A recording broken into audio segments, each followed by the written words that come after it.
젊은 베르테르의 슬픔.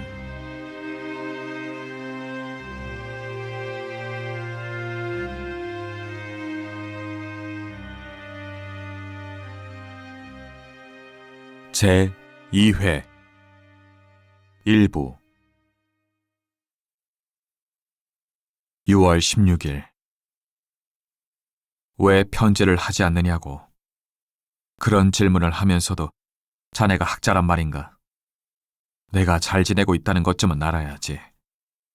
그것도 한마디로 말하자면 내 마음을 사로잡은 한 사람을 알게 되었다네.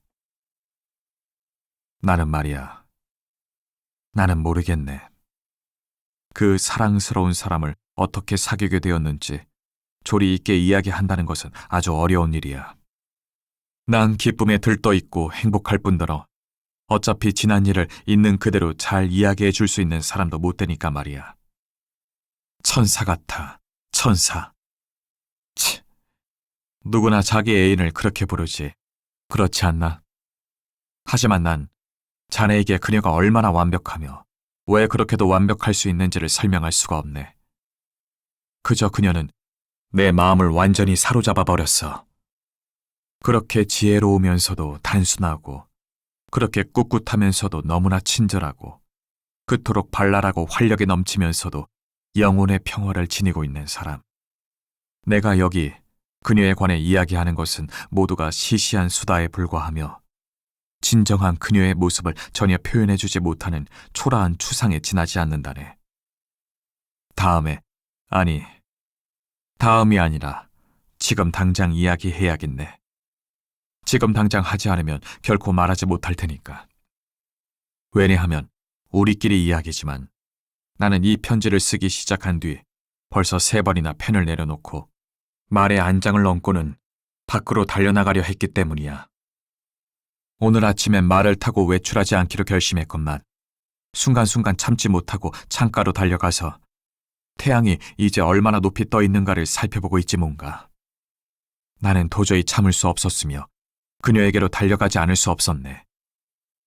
피렐름, 이제 나는 다시 돌아와 버터 바른 빵으로 저녁 식사를 하고 자네에게 편지를 쓰는 거라네.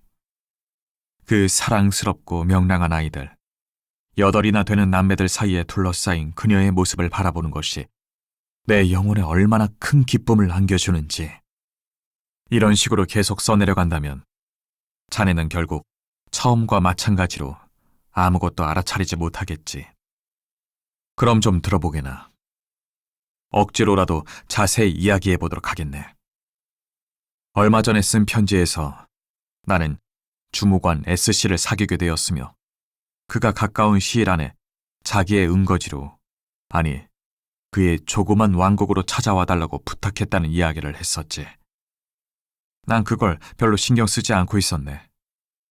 만일 우연하게도 이 한적한 고장에 파묻혀 있던 보물을 발견해내지 못했더라면 결코 그곳에 가보지 못했을는지도 모르지. 이곳의 젊은이들이 시골에서 무도회를 연다고 하기에 나도 기꺼이 참여하기로 했었지. 나는 이 고장 출신으로 선량하고 예쁘긴 하지만 그 밖에 별다른 특징은 없는 처녀에게 함께 가자고 청했다네. 그리고 내가 마차를 빌려 내 파트너와 그녀의 사촌 여동생을 태우고 무도회장으로 가다가 도중에 S. 샤를로테라는 아가씨를 데리고 가기로 이야기가 되었지. 나무를 일부 베어낸 드넓은 숲을 지나 사냥용 별장으로 마차가 달리고 있을 때 내 파트너가 말하더군. 당신은 이제 아주 예쁜 여자를 사귀게 될 거예요. 하지만 조심하셔야 해요. 그녀에게 반하지 않도록 말이에요.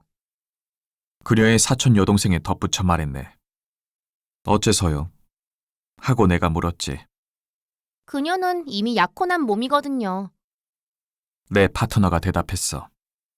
그 약혼자는 아주 성실한 분인데 아버지가 돌아가셨기 때문에 여러 가지 일을 정리도 하고 훌륭한 일자리를 구하기도 할 겸 지금은 여행을 떠나고 없지만요. 하지만 이런 이야기들은 내게 별 관심거리가 되지 못했네. 우리가 별장 대문 안으로 들어갔을 때는 서산에 해가 지기 15분 전쯤이었지. 날은 몹시 무더웠고 여자들은 지평선 주위로 습한 회색빛 구름이 몰려드는 것을 보고 비가 내리지 않을까 걱정하고 있었네. 나는 엉터리 같은 기상학 지식을 내세우며 그녀들의 걱정을 떨쳐버려 주려고 했지만 날씨로 인해 우리의 즐거움이 망쳐질지도 모른다는 예감이 들었다네. 내가 마차에서 내리자 하녀가 대문 앞으로 나오더니 로테 아가씨가 곧 나올 테니 잠시만 기다려달라고 했어. 나는 마당을 지나 깨끗하게 지어진 집을 향해 걸어갔지. 그 앞에 놓인 계단을 올라 대문 안으로 들어갔을 때 내가 이제까지 보지 못했던 아주 매력적인 광경이 눈에 들어왔다네. 현관의 홀에는 11살부터 2살까지의 아이들 6이 아름다운 모습을 한 아가씨 주위에 몰려 있었는데 그 아가씨는 보통 키에다가 팔과 가슴에 연분홍 장식이 달린 소박한 하얀 옷을 입고 있었지. 검은 빵을 손에 들고 주위에 있는 어린 아이들에게 그 나이에 따라 그리고 얼마나 먹고 싶어 하는지를 모아가며 빵을 잘라서 정답게 나눠주고 있었어. 아이들은 아직 빵을 자르기도 전에 그 작고 예쁜 손을 오랫동안 높이 쳐들고 있다가 빵 조각을 받으면 아무런 꾸밈도 없이 고맙습니다. 하고 외치는 거야. 어떤 아이는 저녁빵을 받아들고 흐뭇해하며 뛰어갔고 성격이 차분한 어떤 아이는 만족해하며 낯선 손님과 로테가 타고 갈 마차를 구경하려고 정원 대문 쪽으로 조용히 걸어가기도 했어.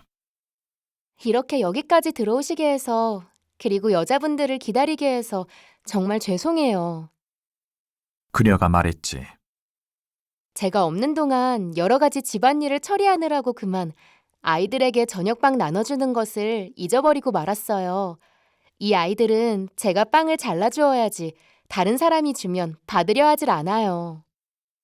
나는 되는 대로 인사를 했지만 내 영혼은 온통 그녀의 모습과 목소리 그리고 그녀가 보여주는 몸가짐에 사로잡혀 있었다네. 그녀가 장갑과 부채를 가지러 방으로 달려갔을 때에야 나는 겨우 놀란 마음을 진정시킬 수 있었지. 어린아이들이 약간 떨어진 채 옆에서 나를 바라보고 있기에 나는 아주 예쁘장하게 생긴 막내 아이에게로 다가갔네. 그 아이가 약간 뒤로 물러서는데 마침 로테가 문으로 걸어 나오며 말했네. 루이스, 이분은 너와 친척이란다. 악수해야지.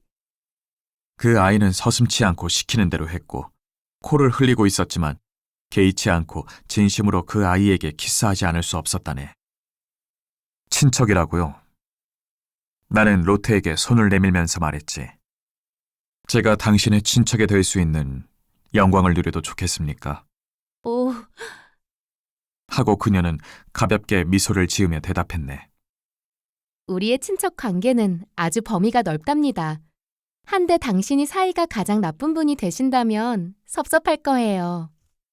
걸어가면서 그녀는 자기 다음으로 나이가 많은 동생, 즉 11살쯤 되어 보이는 소피에게 아이들을 잘 돌보고 말을 타고 산책 나가신 아빠가 돌아오시면 잘 맞아들이라고 부탁하더군. 그리고 어린아이들에겐 소피 언니를 자기처럼 따라야 한다고 말했는데 몇몇 아이들은 분명히 그러겠노라고 약속했지.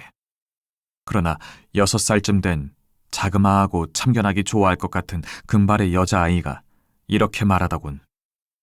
그렇지만 소피 언니는 아니야. 우린 로테 언니가 더 좋단 말이야. 큰 사내 아이 둘은 벌써 마차에 기어 올라와 있더군.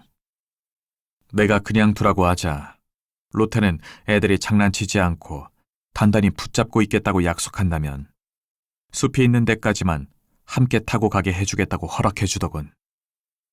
우리가 자리에 앉자마자 여자들은 서로 인사를 나누고 입은 옷들, 특히 모자에 대해 번갈아가며 이야기하고는 오늘 있을 사교 모임에 대해 의견들을 말하더군. 그때 로테는 마차를 세워 동생들을 내려주도록 했지. 그 아이들은 다시 한번 로테의 손에 키스하려 했어. 큰아이는 15살에 어울리게 아주 정답게 키스했지만 아래 아이는 격렬하고 거칠게 하더군. 그녀는 어린 동생들에게 다시 한번 인사를 시켰고 우리는 계속해 마차를 타고 달려갔다네. 내 파트너의 사촌 여동생이 로테에게 지난번에 보내준 책을 다 읽었느냐고 물어보더군. 아니요. 하고 로테가 대답했지. 그 책은 별로 마음에 들지 않아요. 다시 돌려드릴게요. 먼저 번 책도 나을 게 없었어요. 그게 무슨 책들이냐고 내가 물어보자 로테가 무엇이라고 대답하는 소리를 듣고 나는 깜짝 놀랐다네. 나는 그녀가 하는 모든 이야기에는 특별한 것이 깃들어 있음을 느꼈네. 말을 할 때마다 그녀의 얼굴에는 새로운 매력과 새로운 정신의 광채가 빛나고 있었지. 내가 그녀의 말을 이해한다고 느끼자 그녀의 표정에는 만족감이 점점 더 피어오르는 것 같았다네. 제가 좀 더 어렸을 때는 소설보다 더 재미있는 것은 없었어요. 그녀가 말하기 시작했지. 일요일이면 이렇게 한쪽 구석에 앉아 미스 제니와 같은 여인의 행복과 불행을 진정으로 느낄 때 전 얼마나 즐거웠는지 몰라요. 지금도 그런 책에 어느 정도 매력을 느끼고 있다는 사실을 부정하진 않겠어요. 하지만 요즘엔 책을 읽을 틈이 거의 없어서 제 취미에 맞는 책이라야 좋아요. 저의 세계를 다시 발견하게 되고 제 주위에서와 같은 일이 벌어지며 그 이야기가 마치 제 자신의 가정생활처럼 그렇게 관심을 끌고 마음을 쓰게 되는 작가가 제일 좋아요. 물론 우리 집이 천국이라고 할 순 없지만 어쩐지 무한한 행복의 원천인 것 같아요. 나는 그녀의 말을 듣고 느낀 감동을 감추느라 무척 애를 썼다네. 물론 오랫동안 감추지는 못했지. 왜냐하면 로테가 곁들여서 웨이크필드의 교구 목사에 관해서 그리고 무엇에 관해서 온 마음을 기울여 이야기하는 소리를 들었을 때 나는 정신을 차리지 못하고 그녀에게 하고 싶은 말을 모두 다 털어놓았기 때문이지. 그리고 한참 뒤에야 나는 로테가 몸을 돌려 다른 여자들과 이야기하고 있다는 것을 알아차렸어. 그런데 그때 다른 여자들은 눈을 휘둥그렇게 뜨고 마치 거기에 있지 않은 사람처럼 한참 동안을 멍하니 앉아 있었다네. 사촌 여동생이 여러 번이나 비웃는 듯 나를 쳐다보았지만 난 조금도 신경을 쓰지 않았어. 대화는 이제 춤이 주는 즐거움으로 옮아갔지. 춤을 정열적으로 좋아하는 것이 결점이라 한다 해도 하고 로테는 말했어. 솔직히 말하자면 춤을 추는 것보다 더 재미있는 건 없어요. 때때로 머리가 무거울 때 제대로 조율도 안 된 피아노라도 데모곡을 한바탕 두드리고 추고 나면 모든 게 다시 좋아지거든요. 이런 대화를 하는 동안 난 그녀의 검은 두 눈에 황홀하게 빠져 있었네. 그 발랄한 입술과 신선하고 귀여운 뺨이 내 영혼을 온통 사로잡고 말았어. 그녀가 들려주는 이야기의 놀라운 내용에 완전히 빠져버려서 난 로테가 하는 말을 제대로 알아듣지 못할 때가 많았다네. 자네는 날 잘 알고 있으니까 이런 상태를 충분히 상상할 수 있을 거야. 간단히 말해서 마차가 별장 앞에 멈추었을 때 나는 꿈을 꾸는 사람처럼 마차에서 내렸네. 주위 세계의 황혼이 깃드는 가운데 꿈속에 젖어 있는 것처럼 넋을 잃고 있었기 때문에 밝게 불이 켜진 홀에서 울려오는 음악 소리에도 거의 주의를 기울이지 못했다네. 내 파트너의 사촌 여동생과 로테의 파트너가 될 아우드랑과 아무게라고 하는 두 신사가 마차 앞에서 우리를 영접하며 자기 파트너들을 데리고 가버렸고 나는 내 파트너를 데리고 올라갔지. 누가 이름을 다 기억하겠는가. 우리는 서로 휘감기어 미뉴에트 춤을 추며 돌았다네. 나는 여자들 한 사람 한 사람에게 차례로 춤을 청했지. 함께 춤을 추고 나서 다른 남자에게 손을 넘겨주어도 나와의 춤을 끝내려 하지 않는 여인들은 정말 견딜 수가 없었네. 로테와 그녀의 파트너가 경쾌한 영국식 춤을 추기 시작했지. 그녀가 우리와 같은 대열 속으로 들어와 여러 형태의 춤을 시작했을 때 내가 얼마나 행복했는지 자네는 충분히 짐작할 수 있을 거야. 그녀가 춤추는 모습을 보았어야만 해. 온 마음과 영혼을 다 바쳐 춤을 추며 온몸이 하나의 조화를 이루고 있었고 아무런 걱정도 없고 자유로워 보였어. 그땐 오로지 춤이 전부이며 그 밖에는 아무것도 생각하지도 느끼지도 못하는 것 같았네. 사실 그 순간엔 춤 이외의 다른 모든 것이 그녀 앞에서 사라져버린 듯했네. 나는 로테에게 두 번째 춤을 청했네. 그녀는 세 번째 춤을 약속해주면서 자기는 독일식 왈츠를 아주 좋아한다고 세상에서 가장 사랑스럽고 솔직한 모습으로 말해주더군. 이곳에선 왈츠를 출 때 자기와 짝을 이룬 파트너와 끝까지 함께 추는 게 유행이에요. 하고 그녀가 말을 계속했네. 제 파트너는 왈츠를 잘 추지 못하니까 그 수고를 면해주면 오히려 감사해야 할 거예요. 당신 파트너도 왈츠를 잘 추지 못하고 좋아하지도 않을 거예요. 아까 영국식 춤을 출 때 보니까 당신은 왈츠를 아주 잘 추시더군요. 왈츠를 출 때 제 상대가 되시려면 제 파트너에게 가서 부탁하세요. 전 당신 파트너에게 가서 말하겠어요. 나는 그러기로 약속했고 우리가 춤추는 동안 로테의 파트너가 내 파트너와 이야기를 나누기로 합의했네. 이제 춤이 시작되었고 우리는 한동안 다양하게 팔을 휘감으며 흥겹게 춤을 추었지. 로테가 얼마나 매력적으로 얼마나 경쾌하게 춤을 추었던지. 막 왈츠가 시작되어 서로를 잡고 빙빙 돌 땐 춤을 제대로 출 줄 아는 사람이 별로 없었기 때문에 처음에는 약간 뒤죽박죽이었어. 우리는 재치 있게 그들을 피해가며 그들의 마음대로 추도록 내버려 두었네. 그러고는 서투른 사람들이 춤추는 걸 포기하고 자리를 비워주었을 때 우리가 뛰어들어 또 다른 아우드란 쌍과 함께 끝까지 신나게 춤을 추었지. 나는 지금까지 그렇게 가벼운 스텝으로 춤을 춰본 적이 없었네. 나는 더 이상 인간이 아니었어. 세상에서 가장 사랑스러운 여인을 팔에 안고 번개처럼 나는 듯 돌아갈 때 주위의 모든 것은 사라져버리고 말았지. 그리고 비렐름, 솔직히 고백하건대 그때 난 맹세했어.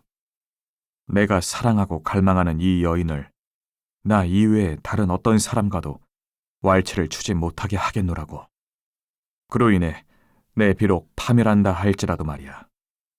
자네는 내 마음을 이해하겠지. 숨을 돌리기 위해 우리는 천천히 걸으면서 홀 안을 몇 바퀴 돌았네. 그리고 로테는 자리에 앉았고 몇 개 남겨놓은 오렌지를 내가 가져왔는데 그 효과가 아주 좋았어. 그러나 로테가 옆에 앉은 염치 없는 여인에게 오렌지 조각들을 나누어 줄 때는 내 심장이 쿡쿡 찔리는 것만 같았다네. 세 번째 영국식 춤을 출 때 우리는 다시 두 번째로 한 쌍이 되었어. 우리가 대열을 따라 춤추며 돌아갈 때 내가 얼마나 큰 환희를 느꼈는지는 아무도 모를 거야. 내가 그녀의 팔을 잡은 채 아주 솔직하고도 순수한 표정으로 충만한 만족감을 드러내고 있는 그녀의 눈길에 사로잡혀 있을 때 우리는 어느 한 부인 곁을 지나가고 있었어. 그 부인은 그렇게 젊어 보이지는 않은 얼굴이었으나 표정이 아주 아름다웠기 때문에 내 주의를 끌었지. 그녀는 미소를 띤 채 로테를 바라보며 위협조로 손가락을 쳐들고 옆을 지나가면서 의미심장한 투로 알베르트라는 이름을 두 번이나 말하더군. 알베르트가 누군가요? 하고 나는 로테에게 물어보았네. 질문이 신뢰되지 않는다면요. 그녀가 막 대답하려는 순간 우리는 커다랗게 팔자 모형을 그리느라고 서로 떨어져야만 했어. 그리고 다시 서로 마주치며 지나갈 때 그녀의 얼굴은 무언가 생각에 잠긴 듯한 표정이었어. 숨길 게 뭐가 있겠어요. 로테는 프로메나데를 추기 위해 내게 손을 내밀면서 말했지. 알베르트는 좋은 분이에요. 저와 약혼한 거나 다름없어요. 그건 별로 새로운 이야기도 아니었네. 여기로 오는 도중에 여자들이 그 이야기를 했었기 때문이지. 그러나 지금 그 말은 전혀 새로운 사실처럼 들려왔어. 왜냐하면 이렇게 짧은 순간에 그처럼 소중한 존재가 되어버린 그녀를 그런 관계에 놓고 생각해보지 못했기 때문이지. 여하튼 나는 혼란스러워져서 정신을 못 차리고 다른 한 쌍 사이로 끼어들어가 버렸어.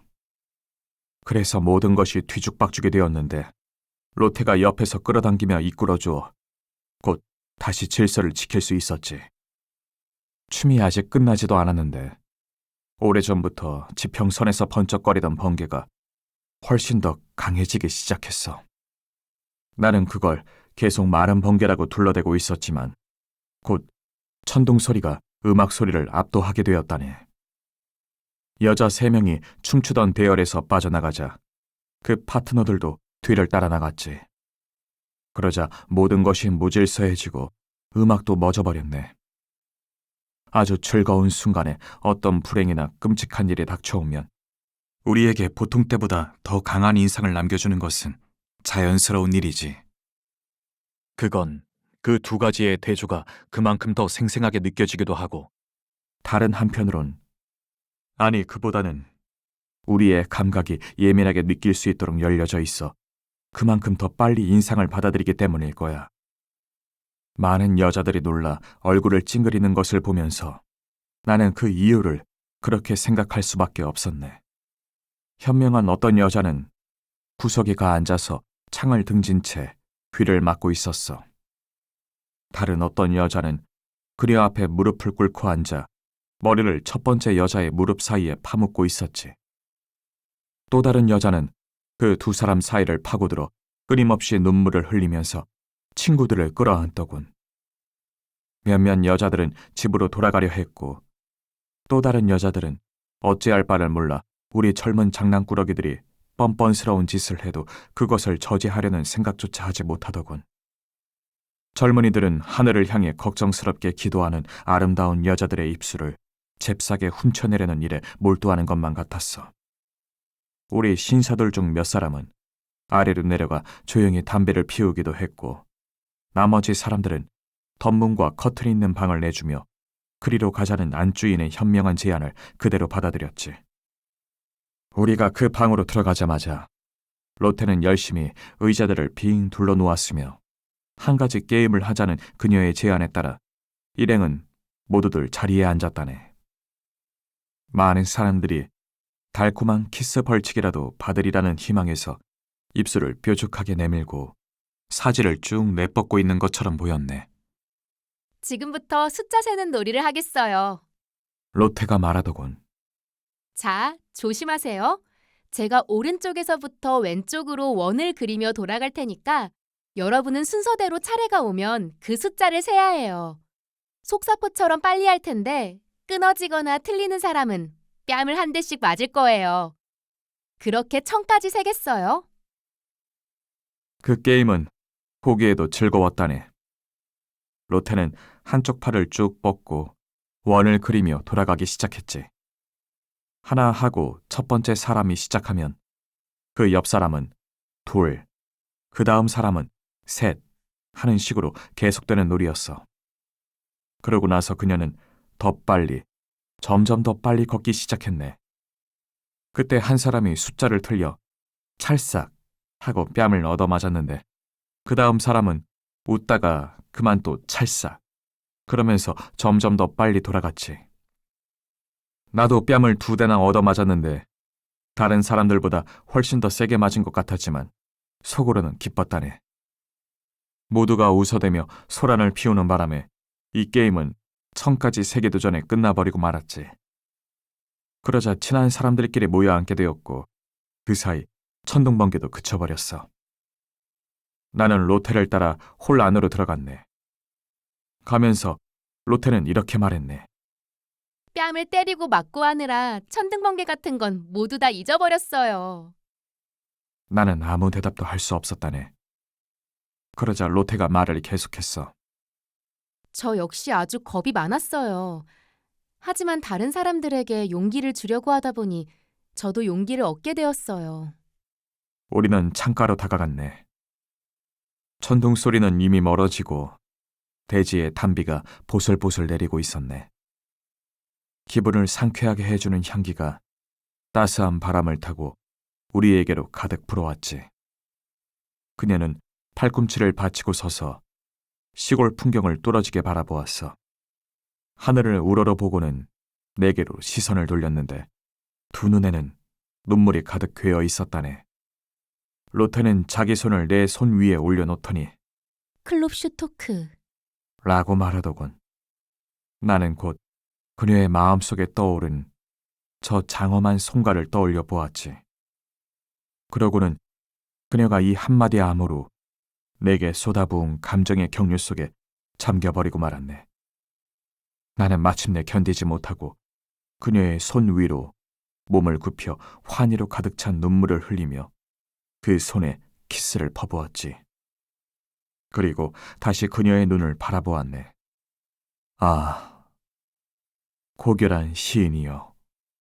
그녀의 눈길에 신을 우러러보는 듯한 당신에 대한 숭배가 깃들어 있음을 보실 수 있다면 얼마나 좋겠나이까. 저는 이제 다른 사람이 당신의 이름을 불러 그 신성함이 더럽혀지는 것을 더 이상 보고 싶지 않습니다. 6월 19일. 지난번 내 이야기를 어디서 끝냈는지 알 수가 없네. 기억에 남아있는 것은 잠자리에 누운 시각이 새벽 2시였다는 것. 그리고 만일 그 이야기를 편지로 쓰지 않고 직접 이야기할 수 있었다면 아마 아침까지 자네를 붙잡아 두었으리라는 것뿐이야. 무도회에서 돌아올 때 있었던 일을 아직 이야기하지 않았지만 오늘도 그럴 만한 시간이 없네. 그날 아침의 해돋이는 정말 장엄했다네. 주위의 수풀에서는 물방울이 똑똑 떨어지고 온 들판에는 신선함이 가득 배어 있었어. 우리와 같이 간 여자들은 꾸벅꾸벅 졸고 있었지. 그때 로테가 자기는 신경 쓰지 말고 그 여자들처럼 눈을 좀 붙이지 않겠느냐고 물었네. 당신의 말똥말똥한 눈을 바라보는 한 하고 말하며 나는 그녀의 눈을 뚫어져라 바라보았지. 그동안은 결코 잠들 염려가 없습니다. 이렇게 우리 두 사람은 뜬 눈으로 그녀의 집 앞까지 왔다네. 대문에 이르자 하녀가 살며시 문을 열어주었는데 로테가 아버지와 아이들은 잘 있으며 아직 자고 있냐고 묻자 하녀는 그렇다고 대답하더군. 헤어지면서 나는 그날 다시 그녀를 만나고 싶다고 간청했다네. 로테는 그러라고 허락해 주었고 나는 다시 찾아갔지. 그 시간 이후에도 해와 달과 별들은 조용히 그 운행을 계속하고 있겠지만 나는 낮이 되는지 밤이 되는지를 알 수가 없게 되어버렸네. 그리고 온 세상이 내 주위에서 사라져버리고 말았다네. 6월 21일. 나는 하느님께서 성인들에게나 베풀어 주었을 것 같은 행복한 나날을 보내고 있네. 앞으로 내게 어떤 일이 일어난다 할지라도 나는 기쁨을, 인생의 가장 순수한 기쁨을 누리지 못했다고는 말하지 못할 거야. 자네도 바라임을 잘 알고 있지만 나는 완전히 그곳에 자리를 잡았다네. 그곳에서 30분이면 로테에게로 갈 수 있지. 거기에서 나는 내 자신을 느끼고 그리고 인간에게 주어진 모든 행복을 느끼고 있다네. 내가 산책지로 바라임을 택했을 때만 해도 그곳이 천국에 그처럼 가까우리란 것을 어찌 생각했겠나. 멀리까지 산책하면서 난 이제 내 모든 소망을 간직하고 있는 그 사냥용 별장을 때로는 산 위에서, 때로는 평원에서, 강 건너로 얼마나 자주 바라보았던가. 사랑하는 비렐름, 나는 여러 가지를 생각해 보았다네. 자신을 확장시키고 새로운 발견을 하고 자유로이 방랑을 해보려는 인간의 욕망에 대해 생각해 보았다네. 그리고 제한이나 속박에 기꺼이 순응하고 좌우 어느 곳에도 전혀 신경 쓰지 않은 채 습관의 궤도를 따라 살아가려는 내면의 충동에 대해서도 생각해 보았지. 내가 어떻게 이곳으로 와 언덕에서 이 아름다운 골짜기를 바라보게 되었는지, 그리고 주위의 경치가 왜 이토록 내 마음을 사로잡는지 참으로 이상한 일이라네. 저편에 있는 조그마한 숲. 아, 그 그늘 속에서 그것과 하나 될 수 있다면 얼마나 좋을까. 저쪽에 있는 산봉우리. 아, 그 봉우리로부터 드넓은 이 고장을 내려다 볼 수 있다면 얼마나 좋겠는가. 겹겹이 이어지는 언덕과 정다운 골짜기들. 나 그 속에서 길을 잃고 방황할 수만 있다면. 하지만 나는 그곳으로 급히 달려갔다가 되돌아오고 말았다네. 내가 바라던 것은 아무것도 찾아내지 못한 채. 저 먼 곳이란 마치 미래와도 같은 것이로세. 거대한 전체의 우주가 어스름하게 우리 영혼 앞에 휴식하고 있는데 우리의 감성은 두 눈과 마찬가지로 그 속을 잘 보지 못하고 몽롱하게 헤매고 있지 않은가. 그러면 우리는 우리의 온 존재를 다 바쳐 단 하나의 거대하고 화려한 감정의 환희로 우리를 가득 채우려는 그리움에 사로잡히게 된다네. 그런데 우리가 급히 그곳으로 달려가서 저기가 여기가 되어도 모든 것은 예전이나 다름없게 되어버리고 말지 않는가. 우리는 결국 여전히 가난과 속박 속에 놓이게 되고 우리의 영혼은 사라져버린 청량제를 다시 갈망하게 된다네. 그러면 이 불안한 방랑자는 결국 고향을 다시 그리워하게 되지. 그리고 자기의 조그마한 오두막집에서 아내의 품 안에서 자식에게 둘러싸인 가운데 생계를 유지하기 위해 일하면서 드넓은 세상에서 헛되이 찾아 헤맸던 기쁨을 발견하게 된다네. 아침에 동이 트면 나는 바라임으로 나가 그곳 주인의 치마밭에서 완두콩을 꺾고 그 자리에 앉아 콩을 까면서 간간히 호메로스를 읽는다네.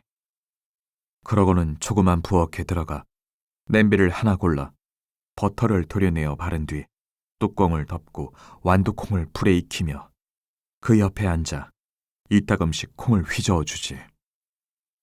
그럴 때면 나는 페넬로페의 오만한 구원자들이 황소와 돼지를 잡아 그 고기를 잘라 불에 굽던 모습을 생생하게 그려보게 된다네. 이렇게도 고요하고 진정한 느낌으로 나를 가득 채워주는 것은 바로 옛 가부장 시대에 살았던 삶의 모습이야. 그런데 이런 삶의 방식을 나는 감사하게도 아무런 꾸밈 없이 지금의 내 생활 속에 옮겨놓을 수가 있다네. 자신이 재배한 양배추를 식탁에 올려놓고는 그것을 즐길 뿐만 아니라 그걸 심고 가꾸던 즐거운 나날들, 배추를 심던 아름다운 아침, 그리고 그 배추에 물을 주며 커가는 것을 보고 즐거워하던 아늑한 저녁들. 이 모든 것을 그 한순간에 다시금 즐기고 있는 사람의 소박하고도 순결한 환희를 내 마음 또한 함께 느낄 수 있다니 난 얼마나 행복한가. 6월 29일. 그저께는 시내에서 의사 한 사람이 주무관 집을 찾아왔는데 그때 그는 내가 로테의 동생들과 땅바닥에서 놀고 있는 걸 보았다네. 어떤 아이는 내게 매달리기도 하고 다른 아이는 나를 놀려대기도 했는데 내가 간지럼을 태우니까 큰 소리를 질러대기도 했지. 몹시 독단적인 꼭두각시 같은 의사 선생은 말을 하면서도 계속 오스매의 주름을 펴는가 하면 가슴에 달린 장식을 끊임없이 잡아당기고 있었는데 그는 아이들과 노는 나의 행동을 분별했는 인간의 품위를 해치는 것이라 생각하는 것 같았어. 그의 찡그린 코끝에서 분명히 알아차릴 수 있었지. 그러나 난 조금도 개의치 않고 그가 분별했다고 생각하는 이야기들을 혼자 떠들어대도록 내버려둔 채 아이들의 망가뜨린 카드로 만든 집을 다시 지어주었지. 그 후에 그는 시내를 돌아다니며 불만을 터뜨렸어. 주무관집 아이들은 안 그래도 버릇이 없는데 베르테르란 자가 완전히 망쳐놓고 있다고 말이야. 그래, 사랑하는 비렐름. 세상에서 내 마음에 가장 가까운 것은 바로 어린 아이들이라네. 그들을 바라보고 있으면 그 조그만 아이들 속에 언젠가 그들에게 필요하게 될 모든 덕망과 모든 힘의 씨앗이 숨겨져 있음을 알아차리게 되지. 아이들이 부리는 고집 속에서는 미래의 확고하고 강인한 성격을 알아보게 되고 거리낌 없이 제멋대로인 장난 속에서는 세상의 온갖 위험을 극복해낼 수 있는 훌륭한 유머와 경쾌함이 조금도 구김없이 완전하게 나타나는 것을 보게 된단 말이지. 그럴 때면 언제나 나는 인류의 스승이 남긴 금원을 되풀이에 새겨보게 된다네. 너희가 이 아이들처럼 되지 않으면. 그런데 사랑하는 친구여, 우리와 동등한 존재이며 우리의 본보기로 삼아야 할 아이들을 우리는 마치 부하처럼 취급하고 있지 않은가? 아이들은 의지를 가져선 안 된다는 말인가? 그럼 우리에게도 의지가 없단 말인가? 그런 특권이 어디 있는가? 우리가 나이 몇 살 더 많고 세상 물정을 좀 더 잘 알기 때문이란 말이로군. 하늘에 계신 아버지시여, 당신이 보시기에는 나이 많은 아이들과 나이 어린 아이들이 있을 뿐 그 밖에는 아무것도 없나이다. 그런데 당신이 어떤 아이들에게서 더 많은 기쁨을 느끼시는지는 당신 아들이 이미 오래전에 알려주셨습니다. 그런데도 나이 많은 아이들은 그분을 믿는다고 하면서도 그의 말씀은 듣지를 않습니다. 이런 것 또한 오래된 버릇이지요. 그러면서 아이들을 자기 기준에 따라서만 기른단 말입니다. 잘 있게 비랄름. 더 이상 이런 허튼 소리를 늘어놓고 싶지가 않네.